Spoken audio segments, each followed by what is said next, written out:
Hello friends, आज मैं Kartikeya 2 movie को एक्सप्लेन करने वाला हूँ। ये मूवी 13 अगस्त 2022 को रिलीज हुई एक साउथ इंडियन मूवी है। मूवी के स्टार्ट में हम एक आदमी को देखते हैं जिसका नाम रॉ होता है। वो इस वक्त ग्रीस में एक आर्कोलॉजिकल पैलेस में एक किताब में लिखी कुछ इन्फॉर्मेशन को कलेक्ट करने आया होता है। वो उस किताब के एक पेज को लेकर वहाँ से निकल जाता है। उस पर एक आदमी की नजर भी होती है जो किसी आदमी को बताता है कि वो यहाँ से निकल गया है। प्रोफेसर राव उस एविडेंस को लेकर इंडिया आ रहे थे। फ्लाइट में उसके साथ बगल में एक लड़की भी बैठी होती है। इंडिया पहुँचने के बाद वो लड़की उसी आदमी को कॉल करके बताती है कि प्रोफेसर राव इंडिया आ चुके हैं। जो आदमी प्रोफेसर राव पर नजर रखवा रहा था उसका नाम संतानु होता है। वह एक बहुत बड़ा और पावरफुल आदमी होता है और इसके साथ ही वो एक बहुत बड़ा कृष्ण भक्त भी। उसके सामने अगर कोई भी कृष्ण के अस्तित्व के बारे में संदेह करता वो उसे जान से मार देता। संतानु को वेदों से कुछ जानकारियां मिली थी कि वो ये जब भगवान कृष्ण द्वापर युग में अपना देह त्यागने से पहले अपने परम मित्र उद्धव को अपने पैरों के कुंडल उतार कर दिए थे। उद्धव कलयुग में लोग महामारी के शिकार बनने वाले हैं। उन महामारियों से बचने के लिए सारा उपाय इस कुंडल में लिखी हुई है। इसे पाने वाला मेरे द्वारा चुना गया कोई नेक मानव ही होगा जो जग के कल्याण के लिए सोचेगा। भगवान कृष्ण के देह त्यागने के बाद उद्धव ने उस कुंडल को धरती पर ही कहीं छुपा दिया था। इसलिए संतानु उस कुंडल को पाना चाहता था ताकि जब धरती पर महामारी फैले तो उससे पहले ही वह उसकी मदद से एंटीडोट बनाकर ढेर सारे पैसे कमा सके। फिर इसके बाद मूवी के मेन कैरेक्टर कार्तिक को देखते हैं जो एक डॉक्टर होता है। उसे कई सारे अवार्ड भी मिल चुका था। कार्तिक जो अपने आंखों से देखता है उसी में विश्वास करता है, इसके अलावा और किसी भी चीज में नहीं। एक बार शहर का मेयर आईसीयू में अपने बेटे के दीर्घ आयु के लिए हवन करा रहा होता है। कार्तिक को यह पसंद नहीं आता और उस मेयर को एक जड़ देता है। अब उसने किसी आम इंसान को मारा होता है तो कोई बात नहीं, लेकिन उसने शहर के मेयर को मारा था इसलिए उसे 2 हफ्तों के लिए सस्पेंड कर दिया जाता है। अब रात के वक्त एक पुजारी को देखते हैं जो भगवान का आभूषण को कहीं ले जा रहा था, लेकिन अचानक एक आदमी आकर उसे मारकर उससे वो ले लेता है। वह उस आभूषण को वापस भगवान को सौंप देता है। ये लोग अभीर थे जिसका लैंग्वेज भी आम लोगों के मुताबिक काफी डिफरेंट होता है। ये लोग भगवान कृष्ण के रक्षक थे। जो भी भगवान के करीब जाने की कोशिश करता है उसे वो मार देते हैं।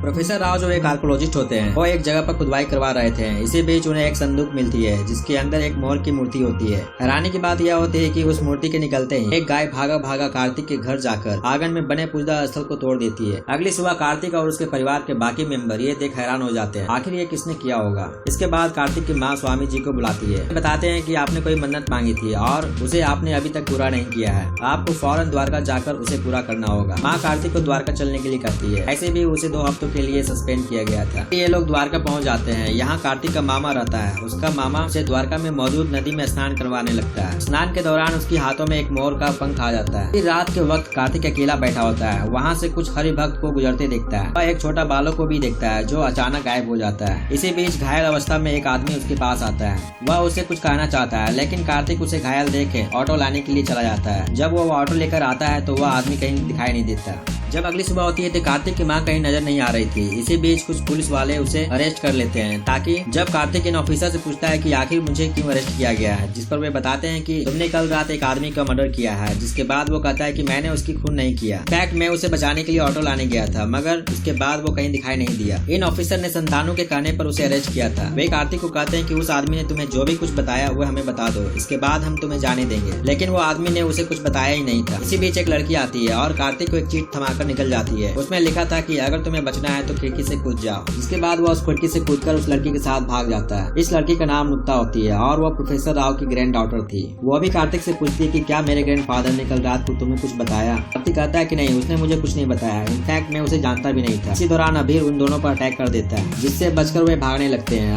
अभीर काफी ज्यादा शक्तिशाली होता है। उस पर किसी भी चीज का कोई असर नहीं होता, लेकिन उन दोनों को पकड़ते वक्त वह नारायण की मूर्ति देख सर झुकाकर खड़ा हो जाता है जिससे वे उस वक्त बच निकलते हैं। अब कार्तिक को उसकी माँ मिल जाती है। वो कहीं पर बैठकर प्रवचन सुन रही थी। उसके मामा उसे उस प्रवचन से उठाकर यहाँ लाया था। वो और प्रवचन सुनना चाहती। कार्तिक को एक आइडिया आता है कि वो अपनी माँ को आश्रम में ही रहने देगा ताकि वो इस कुत्ती को सुलझा सके। अगली सुबह कार्तिक का मामा उसे एक स्वामी जी के पास लेकर जाता है जहाँ उसे पता चलता है कि उस पर अटैक करने वाला आदमी वो कौन था। स्वामी जी बताते हैं कि तुम्हारा पीछा करने वाला व्यक्ति एक अभीर है। द्वापर युग में ये लोग मथुरावासी से लूट मार मचाया करते थे, लेकिन इसके साथ ही वे कृष्ण के अपार भक्ति भी रखते थे। इन्हें किसी भी मंदिर में जाने का इजाजत नहीं हुआ करता था। लोग इनके साथ दुर्व्यवहार करते थे।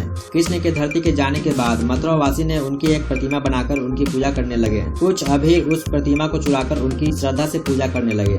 जब ये बात मथुरावासी को पता चली तो वे लोग मिलकर उन अभीरों को मारकर अपनी प्रतिमा वापस ले ली। जब ये बात अभीरों के समाज को मालूम पड़ी तो उन लोगों ने एक प्रण किया कि आज के बाद जो कोई भी उस मूर्ति के पास गया तो वे उसे खत्म कर देंगे और आज के बाद इस मूर्ति की पूजा का अधिकार सिर्फ अभीरों का ही है। और उस दिन से लेकर आज तक अभीर अपना वो प्रण नहीं तोड़ा। ये सुनकर कार्तिक को सब कुछ समझ में आ जाता है। वो नुक्ता से पूछता है कि वो आखिरी बार अपने ग्रैंडफादर से कहाँ मिली थी, जिस पर वो बताती है कि मैं आखिरी बार उनसे उनके वर्क प्लेस पर मिली थी। उनका वो वर्क प्लेस देव द्वारका में है। ये सब उनके उस वर्क प्लेस हाउस में जाते हैं ताकि उन्हें कोई जानकारी मिल सके। वहाँ वे उसी कागज को रखे देखते हैं जिसे नुक्ता के ग्रैंडफादर ने ग्रीस से लाया था। उस पर लिखा लैंग्वेज संस्कृत भाषा में होती है और कार्तिक को संस्कृत समझ नहीं आता, इसलिए वह फोन के जरिए उसे ट्रांसलेट करता है, जिससे मालूम चलता है कि उद्धव ने भगवान कृष्ण के कुंडल को धरती पर ही कहीं छुपा दिया था। उस तक पहुंचने के लिए अलग अलग वस्तुओं को ढूंढना था, जिसमें से पहला वो मोर है जो प्रोफेसर राव को मिला था, लेकिन अब राव की मौत हो चुकी है। समस्या ये होती है कि उसे ढूंढा कैसे जाए, आखिर वो उस मोर को कहाँ छिपाया होगा। इसी बीच उनकी नजर दीवारों पर टंगी पेपर्स पर पड़ती है।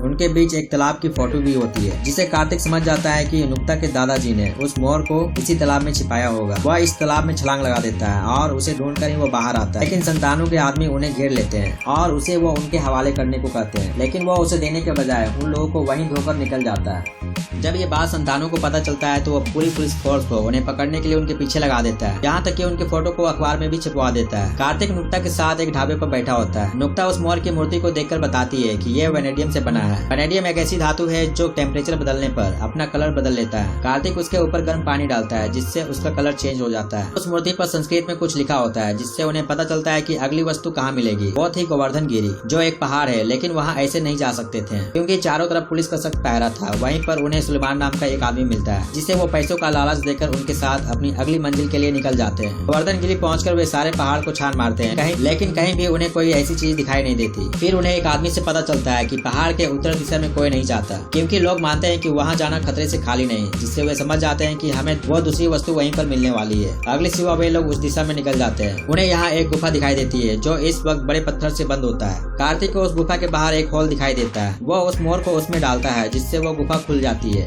गुफा के अंदर काफी अंधेरा होता है। इसी बीच कार्तिक को एक पीपल का पत्ता मिलता है, जो कि अभी अभी पेड़ से गिरी थी। उसे देखने के बाद वो समझ जाता है कि यहाँ सूर्य की रोशनी आती है, क्योंकि बिना धूप के कोई पत्ता इतना हरा कैसे हो सकता है। लेकिन वहाँ इतना अंधेरा होता है कि उनकी लाइट्स भी काम नहीं कर रही थी। कार्तिक को एक मंत्र याद आता है जो स्वामी जी ने उसे बताया था कि अगर जीवन में जब भी तुम्हें कोई रास्ता ना दिखे तो ये मंत्र पढ़ लेना, जिससे तुम्हारे सारे मार्ग खुल जाएंगे। वो उस मंत्र को पढ़ता है, जिससे वो गुफा रोशनी से जगमगा उठती है। इसी के साथ वे उस ब्रिज को भी देख पाते हैं जिससे वो पत्ता गिरा था। उन्हें यहाँ दीवार पर एक टेलीस्कोप रखा मिलता है, यानी वो दूसरी वस्तु यही थी। अब रात के वक्त गाड़ी को खड़ी करके आराम करने लगते हैं। जब अगली सुबह होती है तो नुक्ता कहीं दिखाई नहीं देती। उनका वो टेलीस्कोप भी गायब थी। उन्हें लगता है कि नुक्ता उन्हें धोखा देकर भाग गई है। इसी वक्त संतानों के आदमी उन पर अटैक कर उन्हें बेहोश कर देते हैं। जब उनकी आंखें खुलती है तो मामा और सुलेमान गर्दन तक जमीन में गड़े होते हैं। वहीं कार्तिक पेड़ पर लटका होता है। ठीक उसके नीचे नुकीली रॉड को लगाया गया था। संतानों कार्तिक पर इसलिए गुस्सा होता है कि वो कृष्ण के कुंडल तक पहुंचने की कोशिश किया था। इसके बाद वो उन्हें उन्हीं सिचुएशन में छोड़कर चला जाता है। कुछ देर बाद नुक्ता एक खुली ऑटो को लेकर आती है, जिससे उनकी जान बच जाती है। नुक्ता एक आदमी से मिलने गई थी जो उनके ग्रैंडफादर के साथ काम करता था। वह आदमी एक दूसरे आदमी का पता देता है जो उन्हें ये सब की पूरी जानकारी दे सकता है। जिसके बाद ये लोग उस आदमी के पास जाते हैं। इस व्यक्ति का नाम धनवंतरी होता है,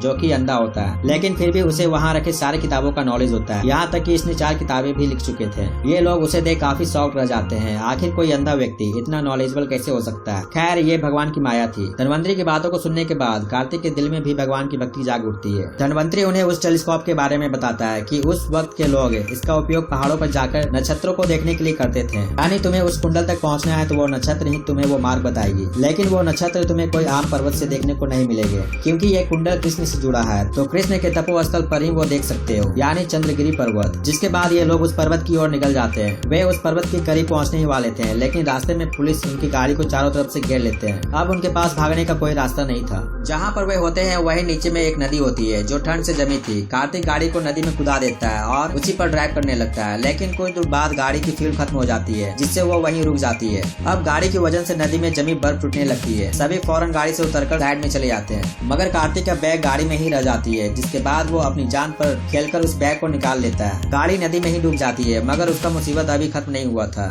संतानों के आदमी उन्हें चारों तरफ से घेर लेते हैं। वह उनसे वो बैग लेकर कार्तिक को शूट करने वाला होता है, लेकिन उसी वक्त अभीर आकर उसका सर ही धड़ से अलग कर देता है। इससे वो बैग छूटकर सीधा कार्तिक के मामा के हाथों में जा गिरती है। संतानों के बच्चे लोग वहाँ से डरकर भाग जाते हैं। अभीर अब उसके मामा को मारने जा रहा था, लेकिन उसी वक्त कुछ गरुड़ को उड़ते देख वह वहीं रुक जाता है। उसे खड़ा हुए 10 मिनट हो जाता है, फिर भी वो कुछ नहीं कर रहा था। कार्तिक के मामा बताते हैं कि अभी कृष्ण पक्ष चल रहा है, इसका मतलब वो अगले 24 घंटों के लिए हिंसा नहीं करेगा। लेकिन वो उनका पीछा भी नहीं छोड़ने वाला था, इसलिए कार्तिक कार्तिक को उसे अपने साथ उस पहाड़ पर ले जाना पड़ता है। पहाड़ की चोटी तक पहुंचना इतना आसान नहीं था, इसलिए कार्तिक अकेले जाने का फैसला लेता है। अब काफी चलने के बाद आखिरकार वो चोटी तक पहुंच जाता है, जिससे उनकी जान बच जाती है। नुक्ता एक आदमी से मिलने गई थी जो उनके ग्रैंडफादर के साथ काम करता था। वह आदमी एक दूसरे आदमी का पता देता है जो उन्हें ये सब की पूरी जानकारी दे सकता है, जिसके बाद ये लोग उस आदमी के पास जाते हैं। इस व्यक्ति का नाम धनवंतरी होता है, जो कि अंधा होता है, लेकिन फिर भी उसे वहाँ रखे सारी किताबों का नॉलेज होता है, यहाँ तक कि इसने 4 किताबें भी लिख चुके थे। ये लोग उसे देख काफी शॉक रह जाते हैं। आखिर कोई अंधा व्यक्ति इतना नॉलेजेबल कैसे हो सकता है? खैर, ये भगवान की माया थी। धनवंतरी की बातों को सुनने के बाद कार्तिक के दिल में भी भगवान की भक्ति जाग उठती है। धनवंतरी उन्हें उस टेलीस्कोप के बारे में बताता है कि उस वक्त के लोग इसका उपयोग पहाड़ों पर जाकर नक्षत्रों को देखने के लिए करते थे। यानी तुम्हें उस कुंडल तक पहुँचना है तो वो नक्षत्र ही तुम्हें वो मार्ग बताएगी, लेकिन वो नक्षत्र तुम्हें कोई आम पर्वत से देखने को नहीं मिलेंगे, क्योंकि ये कुंडल कृष्ण से जुड़ा है। तो कृष्ण के तपोस्थल पर ही वो देख सकते हो, यानी चंद्रगिरी पर्वत। जिसके बाद ये लोग उस पर्वत की ओर निकल जाते हैं। वे उस पर्वत के करीब पहुंचने ही वाले थे, लेकिन रास्ते में पुलिस उनकी गाड़ी को चारों तरफ से घेर लेते हैं। अब उनके पास भागने का कोई रास्ता नहीं था। जहाँ पर वे होते हैं वही नीचे में एक नदी होती है जो ठंड से जमी थी। कार्तिक गाड़ी को नदी में कुदा देता है और उसी पर ड्राइव करने लगता है, लेकिन कुछ दूर बाद गाड़ी की फ्यूल खत्म हो जाती है, जिससे वो वहीं रुक जाती है। अब गाड़ी की वजन से नदी में जमी बर्फ टूटने लगती है। सभी फौरन गाड़ी से उतरकर साइड में चले जाते हैं, मगर कार्तिक का बैग गाड़ी में ही रह जाती है। जिसके बाद वो अपनी जान पर खेलकर उस बैग को निकाल लेता है। गाड़ी नदी में ही डूब जाती है, मगर उसका मुसीबत अभी खत्म नहीं हुआ था।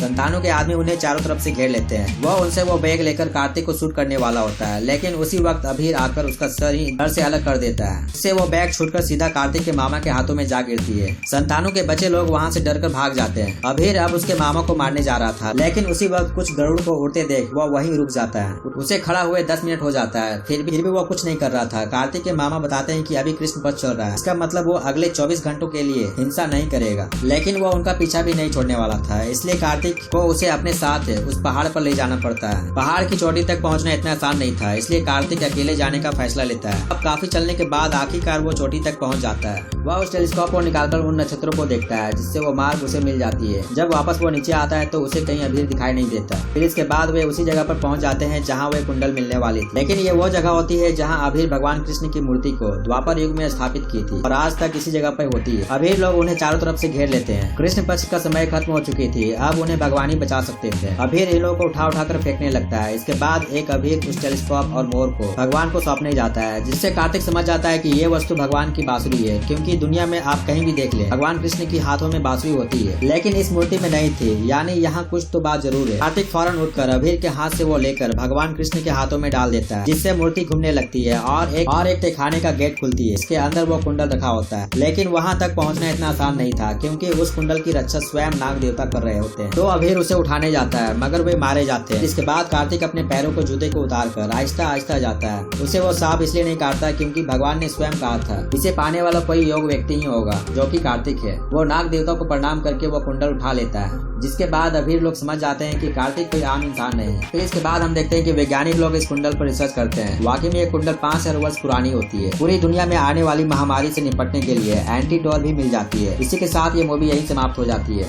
दोस्तों, यदि इस मूवी की एक्सप्लेनेशन आपको पसंद आई तो चैनल पर लाइक और कमेंट जरूर करें और ज्यादा से ज्यादा एक दूसरे को शेयर भी कर दें। और यदि इस चैनल पर आप नए हैं तो चैनल को सब्सक्राइब करना ना भूलें और बेल आइकन को दबा दें, ताकि मूवी से रिलेटेड वीडियो में जब भी अपलोड करूँ उसकी नोटिफिकेशन आपको सबसे पहले मिलता रहे। वीडियो को अंत तक देखने के लिए धन्यवाद। मिलते हैं अगले वीडियो में।